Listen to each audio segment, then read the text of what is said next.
morning and welcome. So I'm here today to do a little lunch and learn with you all, as promised, with 3 former students of One to Many. Now, before I get started, I need you to do me the usual massive favor, guys, and give me a heart or a thumbs up, because we know that Facebook is not my friend, especially after being kicked out for 30 hours this week. Now, me and Facebook are really not on good terms anymore. So if you could do me a massive favor and just give me some hearts and thumbs up, it will make sure that everybody else can come and see this and get the most out of it. And do say hi in the chat. I can see that some people are. Someone's like, Wayne. It doesn't tell me who you are on StreamYard, which is kind of annoying. So I just see Facebook user for most people.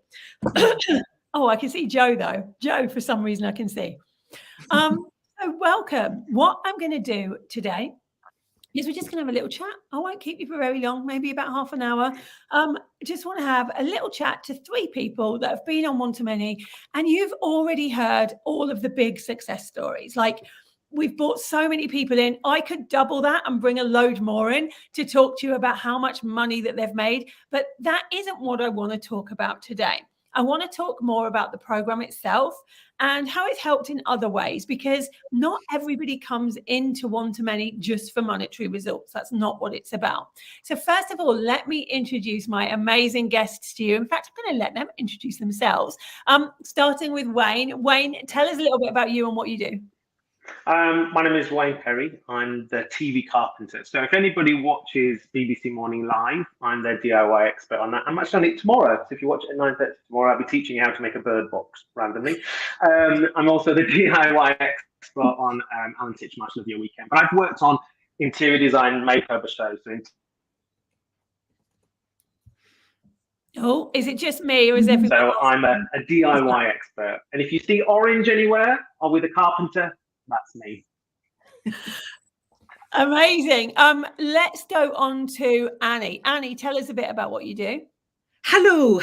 I'm Annie Bennett, and I run Leading Lady Cakes, a wedding cake business. And in 2020, I joined One to Many, and I set up a training school. So I now teach bakers how to run a business. And in fact, this week it's brilliant timing, Lisa, because I welcomed this week the 10,000th member into my Facebook group. Amazing. 10,000 people. Wow, 10,000. Amazing. Let's go on to you, Rupinder. What is it that you do? Hi, everyone. I'm Rupinder. I'm an ex-head of HR, but I founded Asian Women Mean Business. We're a community for South Asian women who are daring to dream bigger. Amazing. Love that. Okay, so I'm going to start with something easy. What made you come into One to Many, starting with Wayne? I originally, as most people do, I think they kind of go, I need to monetize myself in a different way. I need to be able to, I've got some skills and I think I can put it out there. But slowly, as I was doing the course, I realized it was more about getting my ducks in a line. Like, I had a podcast, I had websites, I had all the different things, Facebook groups already running, but none of them were talking to each other and kind of pulling together and working together as one.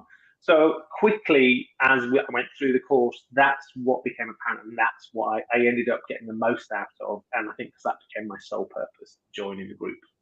Amazing. And Annie, what about you? Well, I joined in 2020, and we all know what happened in 2020.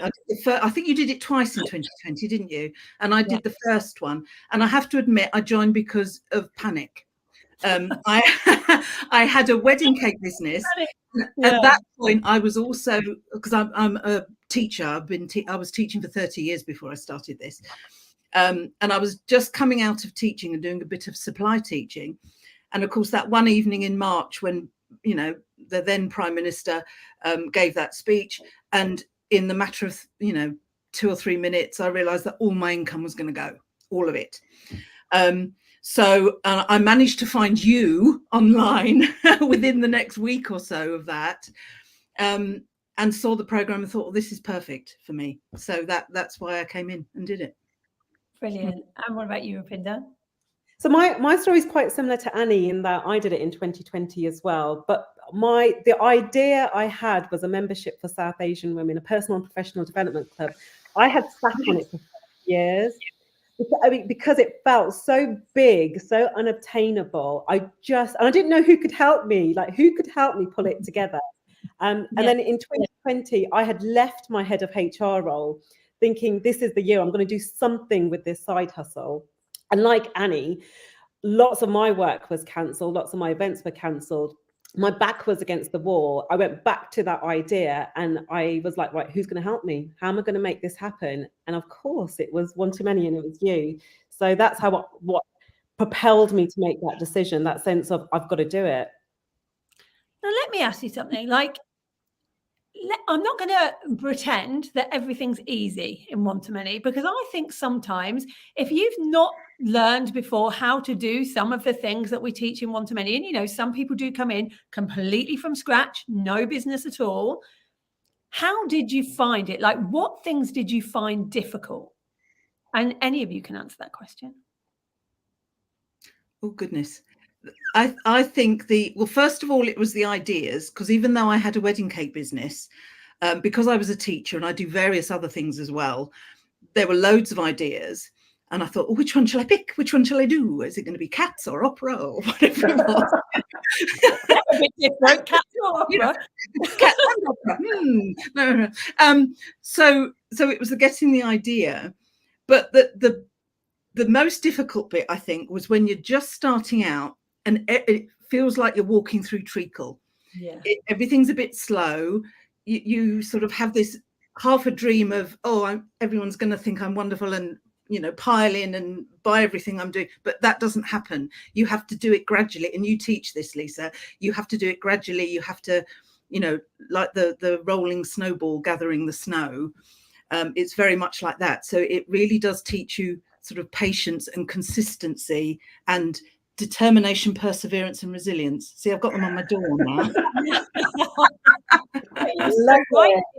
You do have to be patient, and it is step by step. Like, you can't know everything at once, and if you try to, that's when overwhelm happens, which we don't. Yeah, I think for me on that first week or two, you're all keen. Like, I would have an hour, we'd do the training, I'd come down, speak to my wife, and I'd have a book full of things. I'm going to do all of this. By week 3 or 4, you're like, really? Can I do this? Like, the doubt comes in. Is it going to happen? And I think the way every time there's a big moment, whether it's doing your lead magnet or building your lists, you have the course. You've engineered it so that people don't fail at those points. And you've done it just right, because it's just when you're at your lowest, it's like the last bit of the marathon, you're like going, and you kind of kick us at the backside and get us over the next hurdle. So I think those things were hard. And the reason why it took me a while to think was hard, because none of it really, there's no one thing anymore, because you fix them as we went along. But like you're saying, building your lists, I'm writing. I make things. I'm in my house renovating, building floors at the moment. I'm a practical person with my hands. So to write an email every week, you know, you went get Grammarly, play that. It'll do it for you. Do you know what I mean? It'll do the spelling that you know you're rubbish at. So those things that were my stumbling blocks were answered within the course, and I think I managed to overcome them down the line. Yeah. What about you, Rupinder? Yeah, I was just reflecting back, because I've done it twice, and I'm doing it for the third time this year as well. And I was taking myself back to what was it that I found challenging, and I think Wayne and Annie, it's the mindset, it's the initial excitement and the adrenaline, and then the moment where you have that dip and you ask yourself if it is possible. But what is really incredible about the One Too Many community is that you have an army that are doing it with you, and you have that support. And it is at those moments, and also knowing yourself, and for me at those moments, I want to hide. I just want to get into bed, put the duvet over me, just like no one tell me what I need. But it was in those moments I needed to ask for help. And I found that really hard, having to ask for feedback, having to ask for support, saying, I'm not sure. That I found really difficult. Now that comes so easily to me, but taking myself back to that point, I just remember thinking, I don't know if I can do this, but knowing that you've got those people who are doing it with you is just the most incredible feeling. Is that why you're coming back in? Because obviously you get lifetime access. People always say, why do people come in again if they get lifetime access anyway? But there is something magical about being part of the group. And I can never explain it. And people always say the same thing. So you tell me, why are you coming back in? It is that. It's the energy of the group, the camaraderie, the support. I'm actually like Annie. So I've got a notebook of ideas. I'm sitting on this Harry Potter idea as well that I'm absolutely itching. I want to launch my 3rd membership this year. And One to Many is just such a brilliant foundation to go through in terms of building up the knowledge bank again, about building up your momentum. What it gives me is momentum. It puts fire in my belly. And I feel like it's the best program that does that. So that's why I'm doing it again. Can I just say, do the Harry Potter thing, because they're about to do a series of Harry Potter. Like they've done the films, and now they're doing each book is broken into 10 episodes. So I've got friends who are casting for it now. So do the Harry Potter. It's gonna be and can I just say, this is a really good example of One to Many. Like someone has an idea. People in my real life, they would be like rolling their eyes. What do you mean you're going to do a Harry Potter thing? I've just said it and Wayne's jumped on it. Was like, do it. This is the reason why. That is the power of this community. Yeah, it is actually.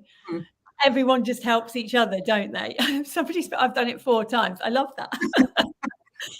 Okay, so is there anything when you were going through the process of One to Many, because it is a process, there are certain things you need to do to make the money at the end or to get to the result that you're looking for, whether it's time or anything else at the end. Was there anything that surprised you that you could do that you didn't think that you would be able to when you first went in? The reason I'm asking this is because we have so many people going, I'm never going to be able to go live. And I'm never going to be able to write emails, and I'm never going to be able to do all these things because they're not used to doing it. And people say, you know, I'd feel like that just isn't something I would be able to do. And I obviously see thousands of people that say they're not going to be able to do something, come in and do something. So what was it that you thought you wouldn't be able to do that might be your stumbling block that you then did? I think for me, it was, I'm not sure I know enough about this to get people to, you know, to come into my audience and eventually buy. But as you say, Lisa, you know, an expert is only an expert in the room that they're in. So I found that, you know, I've not been baking wedding cakes for 50 years or whatever. But I know how, you know, I've started up a business.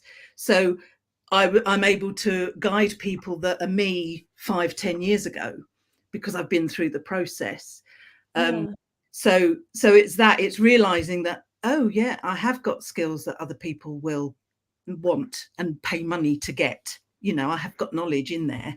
I think that's a big one actually, because there's a lot of people that know a bit on a subject and they say, but I'm not the expert. Like I know some people who are real experts on this. And I'm like, what? Why are you saying real expert? Like, what is it that you think you haven't got that they've got? And well, I don't know. They're like massive, but we make ourselves the expert. Like Wayne is a great example of this. Like you have made yourself the expert, so much so that now people everywhere know you as the expert in carpentry. And I love that because I remember you saying you just need to be the most qualified person in the room.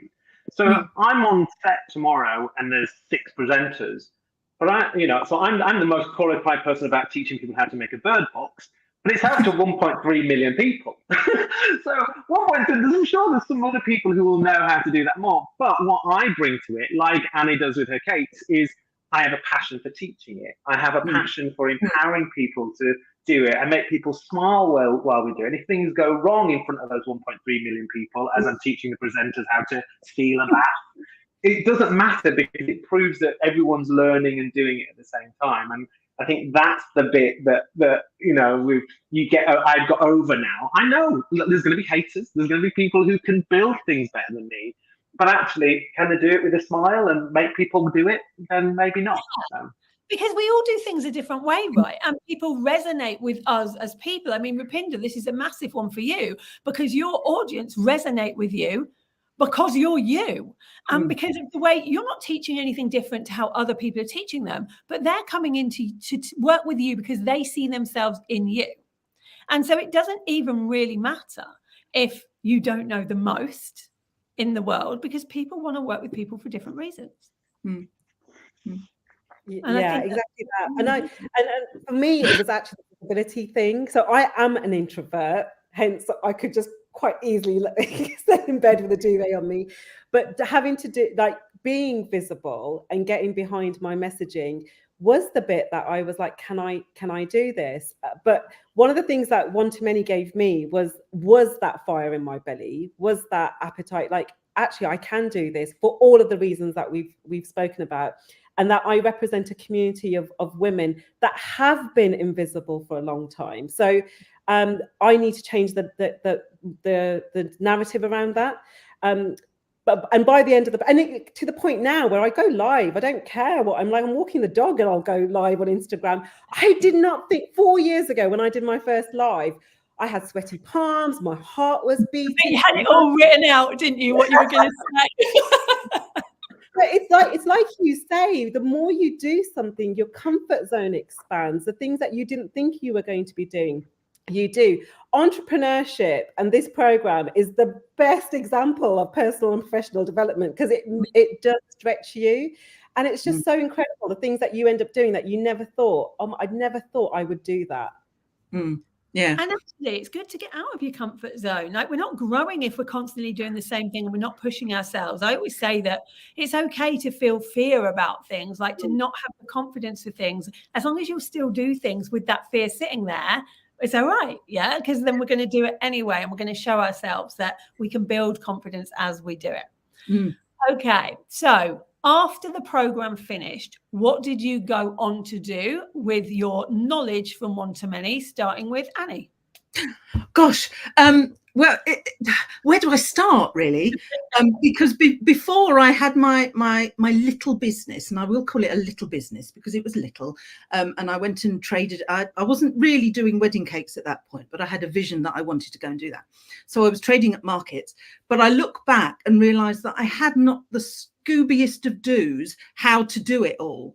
You know, I didn't know how about audiences. You know, I would post something on social media and think, oh, that's it, I'll get thousands of people coming, and not a clue. I didn't know about ideal clients. I didn't know about you know, visibility. I didn't know about PR. Thank you, Nicola Rowley, by the way. She's fabulous. All these things I've been up on here. So I've not only done that in my training school, which I set up, but also in my business as well. So now my wedding cake business has expanded because I've focused on the type of customer I want to aim my cakes at. You know, I've changed my branding and how I appear and how I'm visible to appeal to those customers that I want to make cakes for. And it's all those things, you know, I sort of think, what if I'd not actually done that, pressed that button on, you know, in March or April 2020, and I think, where would I be now? I'd probably still be teaching, and I'd probably be still sort of trading at markets and doing the odd wedding cake. People say it's life-changing. It really is. Honestly, it has changed how I do everything, changed my life completely. I love that. And what about you, Rupinder? Oh my goodness. I've launched 2 memberships, courses, programs. We've grown our community to 65,000, all organic, because I really got, and because I got really clear with my messaging, who I'm serving, showing up with integrity, authenticity. But you know what? There was 2 things that I've done in the last 2 years that have been a byproduct of One to Many and what I've done, which have had the biggest impact. Because there were 2 things that were sitting on my bucket list for 20 years. I wanted to go to Africa to climb Mount Kilimanjaro, did that in 2022. Last year, I went to Peru to hike the Inca Trail and to get to Machu Picchu. These are byproducts, because what One to Many gave me is obviously the financial freedom and the time freedom to do it, because you've got to pay for these things, but also the confidence. And that's the thing, that when you've launched other things, you sit there and you think, well, if you're me, you think, yeah, I can go and climb that mountain, because actually I've put myself out there. I've already risked myself to rejection and all of the other things. But like Annie said, there's a reason why so many of us come back and say this has been truly life-changing. And those are just 2 of the examples that I can give. I love that. And I love the byproducts of things that people get. People do say to me, you know, I wasn't able to express myself fully, the things that I wanted in life. And now I'm able to. I can see bigger. I can see more. And I suppose for people coming into any self-development program, if they haven't been into one before, it does change how you think. It changes your mindset on what you can achieve. What about you, Wayne? What have you gone on to do? I thought at the end of the course, I went and launched a DIY courses and things, and it did okay. I say it made its shirt back, so it gave me enough money to pay the bills for the course and everything. But what it did is it pulled everything together. So like I said, I've got a mail list now of like 11,000, and the Facebook groups, and all of my business feels tidier. So at least I can spend a bit more time with my wife and daughter, and everything's a little bit more automated. And there was a moment, I think years ago, I was doing Alan Titchmarsh, and we were building, they asked me to build something, a pizza station or something. And then they said, could you do a how-to? And I did it, because I had one-to-many in the back of my mind going, well, how can I get that audience? How can I get that mail? It's all about the mail list so that Facebook doesn't kick you out. You make sure you got your mail list. And I said, yeah, I can do a 2-page document, but they'll need to register on my Facebook, on my webpage to download the thing. And TV shows are a bit, well, I don't know if we can do that. I went, well, how else? I store it, I'll hold it, I'll do the work. They won't pay me extra for it. And they went, okay. So the show would go out, and then I'd get thousands of emails of people going, can you send me the 2-page document? Now, that's what got my list. And now my list is something that I write to and I send messages to, and it means it pays for things in different ways because I've got a different kind of reach rather than just a social media brand. But if I hadn't have done the course, yes, I didn't, earn a fortune from my DIY how to put up a shelf, but it paid for itself in a different way, and it put everything in order so that I could serve and do something different. So yeah, it's been a very different journey to what I imagined at the start, but actually it paid me tenfold in a different way. And what I love about that is that people do use it for what they need to. Like, it's not cookie cutter. People have different things. Some people come in because they want more time. And so they don't actually make more money. They do the same as what they were doing, but they get more time for it. Some people don't have a business at all, and this is their first kind of how to build a business program, but then they decide they don't want to do passive. They want to do one-to-one work because they love it, but actually they're now able to because they understand business and how to grow an audience so that you've always got someone to sell to. And I think that's really important because we are all different, aren't we? Now, there's a question here that I'm going to ask you guys that someone has just asked, which I think is an important one because time is important to us. How much time outside of watching the 1-hour module would you say you need to invest as a complete newbie per week once you first get started? Whoever wants to answer it. I mean, Annie, I think, was the closest to not having any, not really having an online business. Yeah. How much did you spend at the beginning? I would say you'd need at least another couple of hours a week. But if you're passionate and you're choosing an idea that you really love, then it doesn't feel like a lot of time. I mean, I was desperately trying to get out of teaching at that point. And even though various things were happening and I was doing a bit of supply, even though it was lockdown, the time that I was spending doing a one-to-many and working on my new business, I just wanted to do it more and more and more and research and, so it didn't feel like work. Yeah. It's because you're doing something that's for you. You're doing something that you know is going to benefit you in years to come. And I think that's why. They say, don't they? Find a job you love and you'll never work a day again or something like that. Well, I think it's the opposite. You work more because you do it and you love it.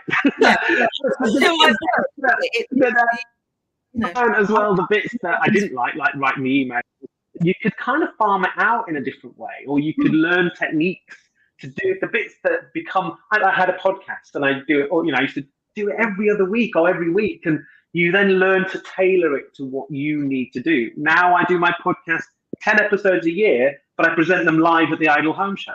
Do you know what I mean? So it's on stage, so the guests feel even more important. So rather than become a daily grind of work, you tailor it a different way. And I get paid for the podcast from my sponsor and from the Idle Home Show. So I've doubled these. Do you know what I mean? So you just get a clever with it. And they're lucky to have me on their stage doing a podcast. You know, you start feeling like that. I don't know about you ladies, but you get a bit like, you're lucky to have me. Without being arrogant, I would never have done that before. I would never have even thought to say it. But, you know, you kind of go, I know my worth. And I know I'm good at what I do. And, you know, you're lucky to have me on that stage. And it changes your confidence. It does. You're right. Because once you start thinking in a different way, like your mindset changes. And so it changes how you think about things, and you realize your worth, and you realize, you know, that your knowledge is worth something, and your knowledge is worth money, and it's worth people putting you on those stages. And I think that's really important. I'm just looking at the questions here so that we answer people's questions as much as we can. People are brilliant. People are saying things like, I did one-to-many, and actually it makes you think smarter. And I think that's what you were just saying. You think smarter about how to do things so that you are saving your time on things. I want to know what's next for all of you. So starting with Rupinder, like, I love it when people have these goals and they leave one-to-many and they still use one-to-many in the things that they're going to do in the future. So what are your plans moving forward? World domination. Yeah, let's do that. Oh, we've lost Wayne. So I'm launching another membership this year, which I'm really, really excited about. I'm obviously, after Wayne's encouraged me, I've got to explore this Harry Potter membership that I want to do as well. Yeah. And I think what's great about one-to-many is the methodology works for so many things. It's not just about online. You can apply it to other areas as well. So it's such a brilliant program with such a brilliant toolkit to have. But yeah, I'm planning on launching another membership and another program this year as well. Amazing. What are you planning on doing next, Annie? Oh gosh, well, I've already got lots of fingers in lots of pies, and I'm just going to build them, really. Yeah, to build it outwards. Yeah, because I'm teaching sugarcraft, those sugar flowers there. I'm teaching that online, monthly tutorials and things, and I've got a membership that I'm planning on growing. But also, I just wanted to say, it's the little things like when I started wedding cakes, I put my PDF brochure on my website for people to download. Now I have it. Email me and I will send it to you, and I get them on my list. You know, it's little things like that otherwise you don't know about. Yeah, you don't know what to do. Yeah, and also why a list is important. Like we saw this week with the fact that that Facebook went down. It's so important. I was one of those that sent a smug email. Did you? I did as well. What about you, Wayne? What's next for you? What are you up to? More of the same. And like, there's sometimes a moment to just go, I'm enjoying this. I'm enjoying like being the DIY expert on 2 flagship shows, and I never dreamed I'd get to do that. And also, as you can see, the hideous background, like I said before, I'm renovating our dream home, so I ain't got time for anything else. I kind of love how on brand Wayne is, standing in his house that he's renovating. That's the way you do it. Thank you so much, guys, for being on here. I just want everybody to know where to find you now. So, Annie, if people are following and they just want to go and come and look at all the stuff you're doing and learn from you, where's the best place to do that? anniebennett.co.uk. Go there and you'll find everything from there. What about you, Rupinder? So Asian Women Mean Business. Come and find me. I'm happy to answer any questions. And you, Wayne? Because you got an email list now. Yeah, the TV Carpenter, and it's the same on all the socials, Facebook groups, mainly Instagram, and on my website, The TV Carpenter. And if you see a builder in orange, it's me. It's always going to be you, yeah. Within the world I work, even like tomorrow, I'll be on BBC Morning Live at 9:30. The other presenters, if they know I'm on, they don't wear orange. Love that. You just because they know it's my colour. Yeah, I'm sorry. Sorry for wearing this. Brilliant. Thank you for being here and for sharing your pathway, like everything that happened to you in one-to-many. And thank you, everybody that's been listening. I'm going to be back this evening at 4 p.m. to do a Q&A because I can see so many questions here. I'm going to be doing a Q&A with all of you at 4 p.m. in the Race to Recurring Revenue Facebook group. So if you have questions for me, do come and ask questions over there, and I'll help you as much as I can before the doors close tonight for the final live round of me teaching live one-to-many this year. We close at 10 p.m, but I will see you at 4 p.m. And thank you all for being here. So nice to have this chat. See you later. Thank you.